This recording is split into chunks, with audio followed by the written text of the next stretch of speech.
আরেকটি অনিবার্য লড়াইয়ের প্রস্তুতির আহ্বান জানিয়ে জনগণের গণরায় বাস্তবায়ন না হওয়া পর্যন্ত রাজপথের আন্দোলন চলবে বলে জানিয়েছেন জামায়াত ইসলামের আমির ও বিরোধী দলীয় নেতা ডাক্তার শফিকুর রহমান।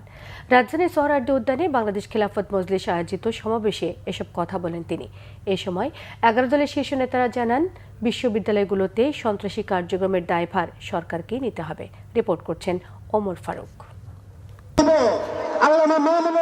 গণভোটের রায় বাস্তবায়নের দাবিতে বাংলাদেশ খেলাফত মজলিসের এই গণসমাবেশ শুক্রবার রাজধানীর সোহরাওয়ার্দী উদ্যানে এই আয়োজনে অংশ নেন জামাত, এনসিপি সহ 11 দলের শীর্ষ নেতারা। এ সময় 11 দলের শীর্ষ নেতারা বলেন, গণভোটের রায় বাস্তবায়ন না হলে রাজপথ এবং সংসদ একাকার হয়ে যাবে। সংখ্যাগরিষ্ঠতার জোরে গণরায় বাস্তবায়ন না হলে সরকারকে কঠিন পরিণতির হুঁশিয়ারি তাদের।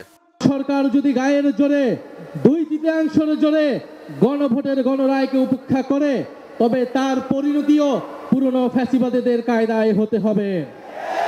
ফলে এই হুঁশিয়ারি আমরা দিতে চাই, কিন্তু আমরা চাই দেশে স্থিতিশীলভাবে এই দেশের সমস্যার সমাধান হোক। সরকারের বিরুদ্ধে বিশ্বাসঘাতকতার অভিযোগ তুলে জামায়াতের আমির ডাক্তার শফিকুর রহমান বলেন, জনগণের অধিকার আদায় না হওয়া পর্যন্ত আন্দোলন চলবে, প্রয়োজনে কঠোর লড়াইয়ের প্রস্তুতিও নেওয়া হবে। আন্দোলন চলবে সংসদে, আন্দোলন চলবে রাজপথে। নাহিদ ইসলাম বলেছেন, একসময় রাজপথ আর সংসদ প্রয়োজনে একাকার হয়ে যাবে।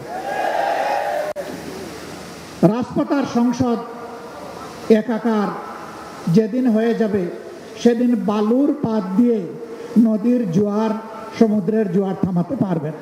জুলাইকে সম্মান করব, বুকে ধারণ করব, জুলাইয়ের সাথে বেইমানি করব না। আর জুলাইয়ের সাথে যারা বেইমানি করবে তাদেরকে ছাড় দিয়ে কথা বলা হবে না।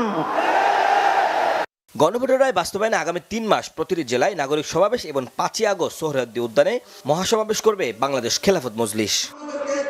ওমর ফারুক, বাংলা ভিশন, ঢাকা।